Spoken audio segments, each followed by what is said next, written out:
to need that kind of skill set. So I love that. And just to circle back around, last of all, about being intentional and building a support system of at least 4 or 5 people who you can call and go, hey, I've had a bad day and I need to talk to somebody. Is this a good time to talk?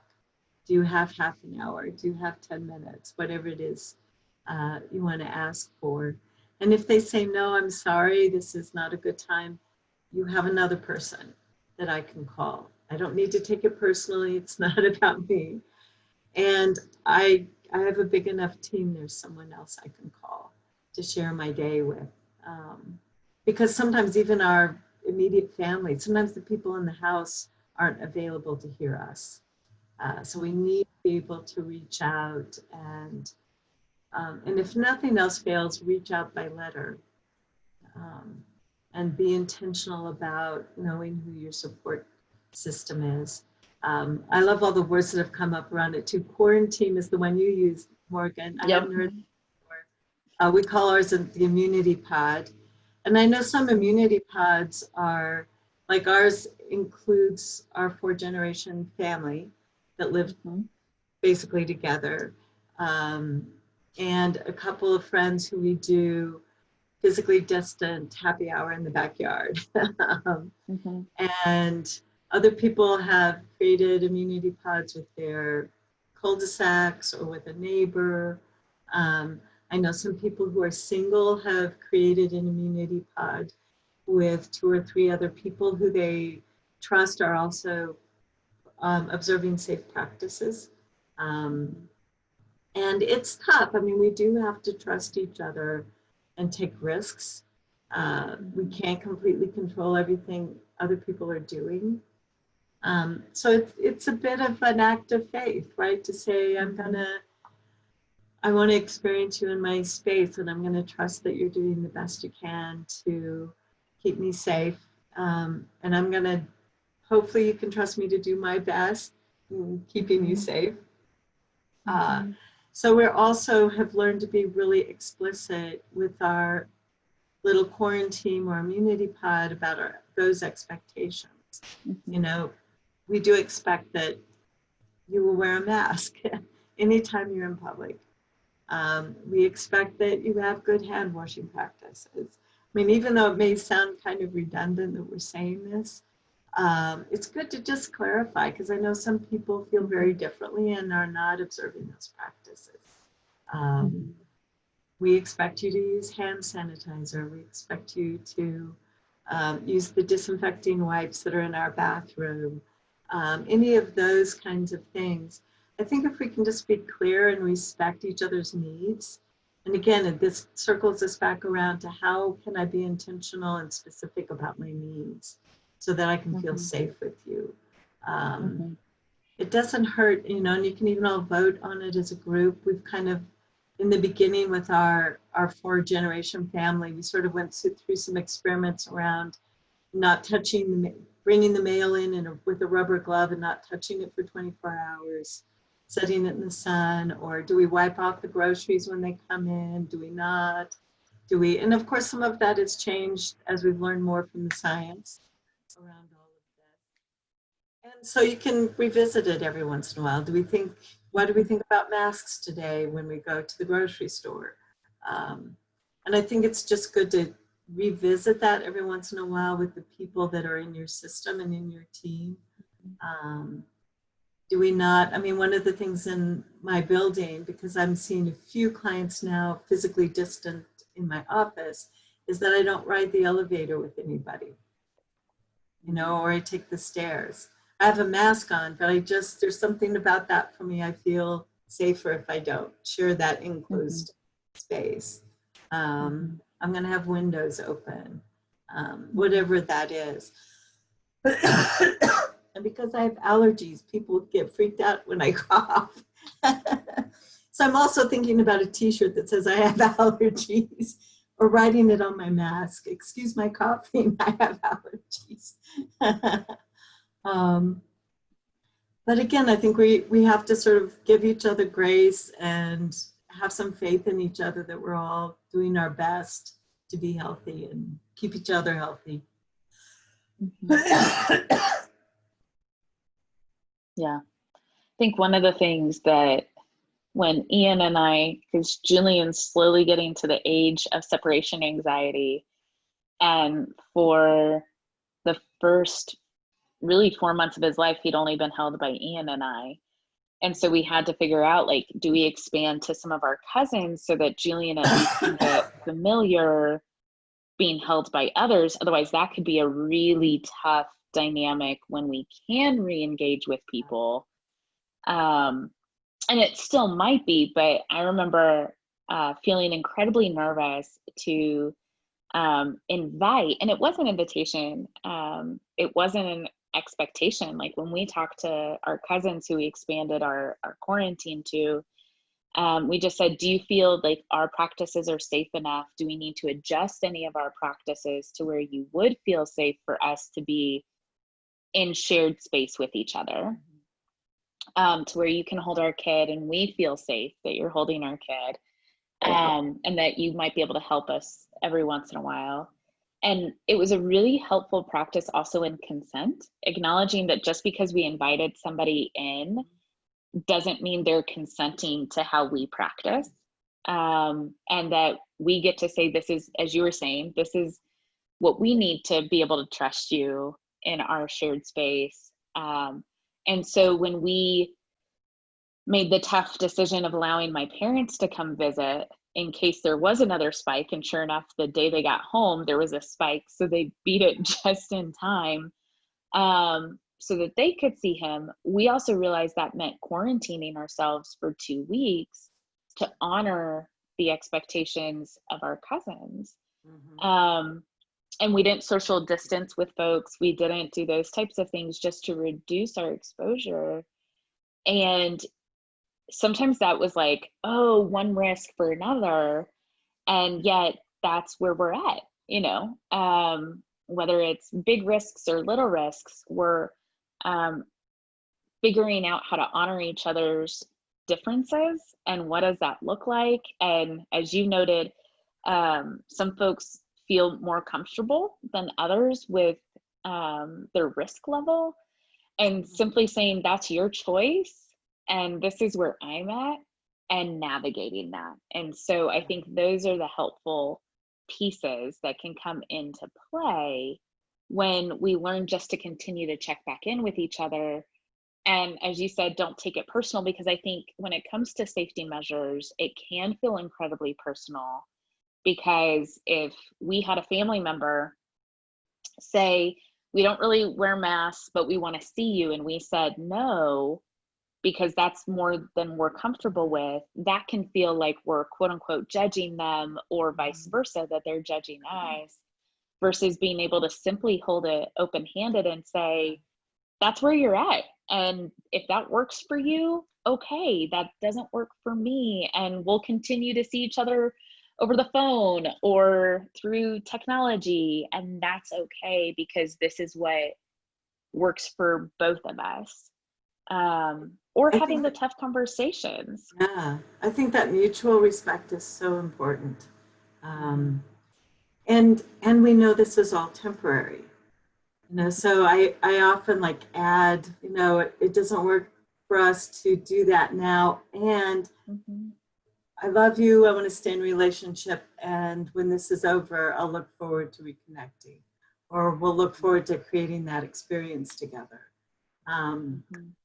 I put up this slide, which is a photo of the bridge that goes from San Diego to Coronado. Our family lived in San Diego for a few years, and this bridge is phenomenal and scary to me. It goes very, very high above the water because it's big enough to allow the naval battleships to go under the bridge. So that gives you an idea of how far above the water it is. And a friend of mine said, imagine having to cross that bridge with no guardrails. And I was like, no, I would not be doing that. Right? But it does have guardrails. It has these little safety measures that, because of that, I have no problem driving to Coronado Island. I love going over to Coronado Island. And it's just that little bit of structure. And it seems kind of surprising, right? It's not a huge structure on either side of the road, but it's just enough that I feel safe getting across. And so I think that thing about all these rules and structures about what we need to feel safe are important, because then it allows us to take the risks that we want to take in being with people and how we want to be with people.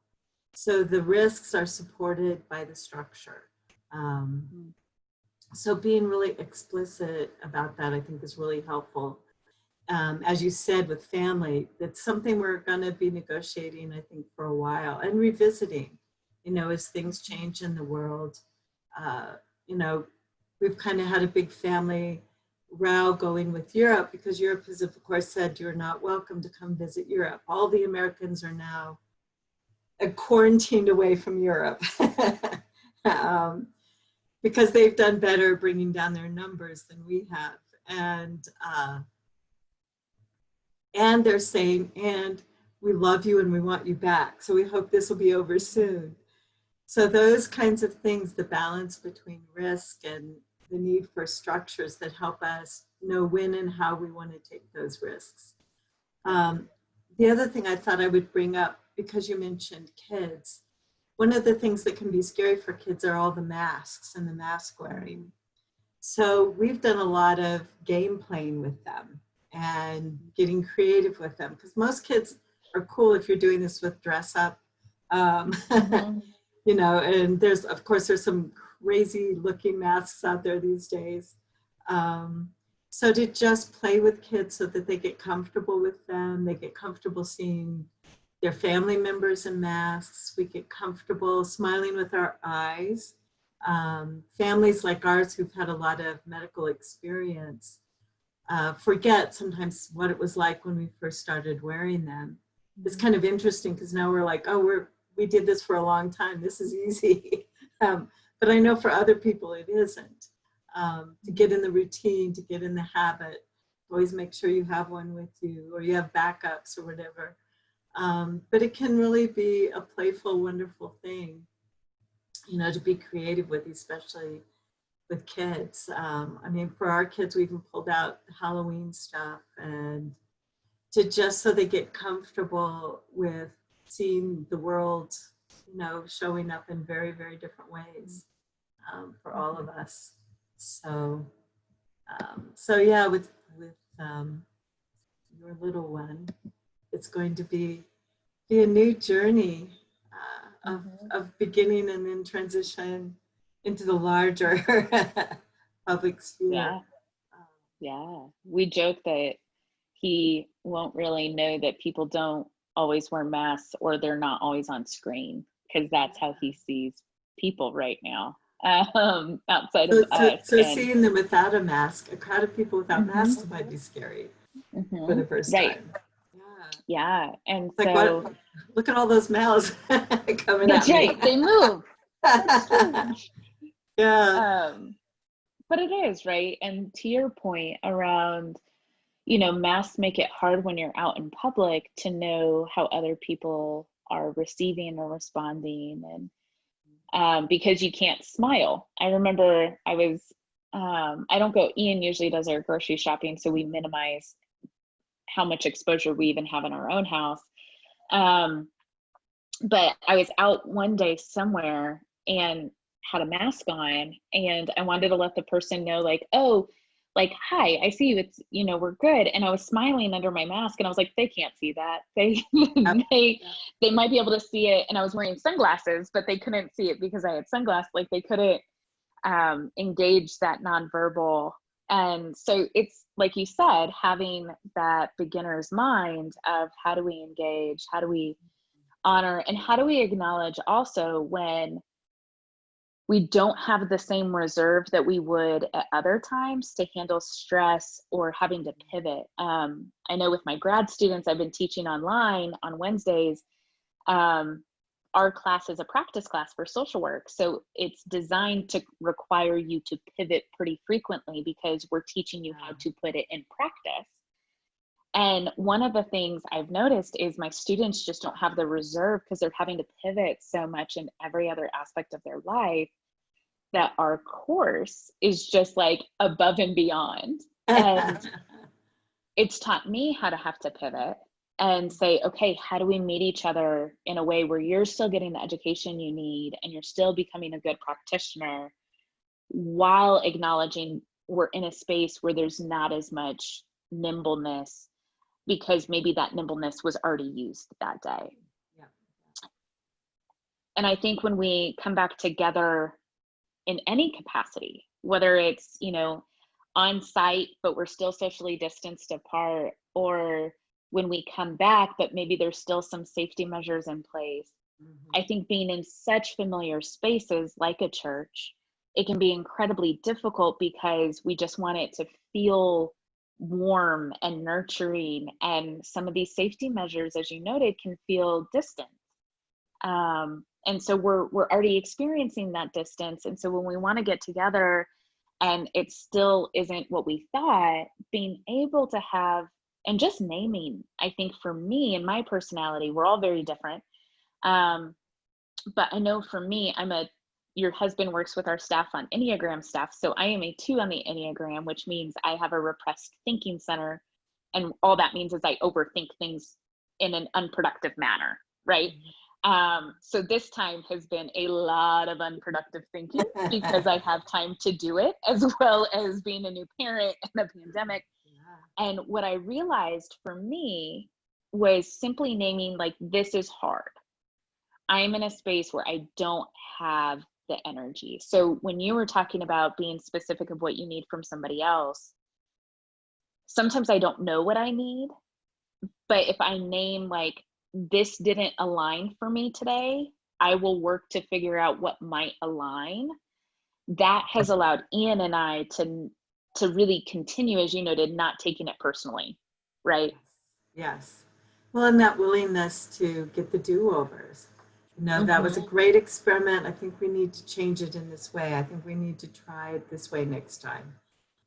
Because that's how we learn. And I mean, the gathering coming up at Calvary in the parking lot is going to be this big experiment. And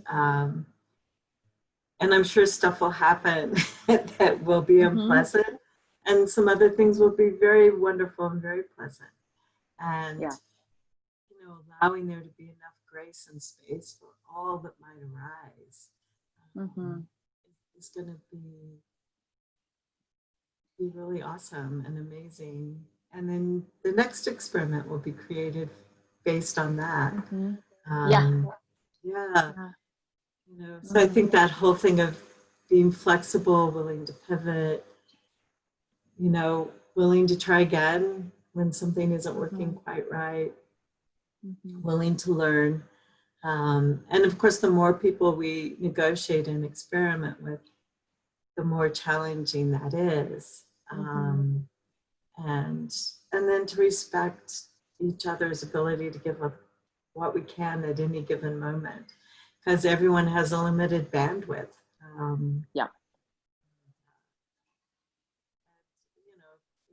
need to be able to be honest and go, express what I need, be specific, tell you how much time I need, and then I'll get back to you. Then we can walk away and still feel safe and good about our time together. So, yeah. Well, I've really appreciated this time together. Well, I have as well. And I am just so grateful because sometimes we know we need to be able to explore things in uncertain times, but we don't always have a starting point or a conversation space to engage and say, we need to look at this, or to acknowledge, hey, I know I previously said I was okay with it, but I'm no longer okay with it. And I need to be able to know how to do that. And so I just appreciate your illustrations, your resources, and also just your personal examples of figuring out how to hold things in such a way that we can make it through this together, but also maintain connection with self and other during and post COVID safety measures, because it won't last forever. And we want to be as mindful of how do we navigate these relationships so that we can connect again in what iteration of connection it is, knowing that it won't be this difficult in this expression of difficultness, or difficulty rather. I think difficultness is a new word, but difficulty. It still works for me. But being able to acknowledge, like, this may not work right now, but we can hopefully see each other through until it can. Yeah. So I just appreciate your time and just your wisdom, Rita. I actually have a very unrealistic big hope that we will actually be much more skillful in our relationships when this is over, because of our forced time together and our forced exploration of these issues. So it's one of the things I hope is that this time actually transforms for us, and that we really do build a new normal of relating to each other that's more skillful and more meaningful and more contactful. So yeah, I'm all in the mess with all of us stirring the pot. So looking forward to seeing what the future brings, for sure. Yes, absolutely. Well, thank you so much, Rita. I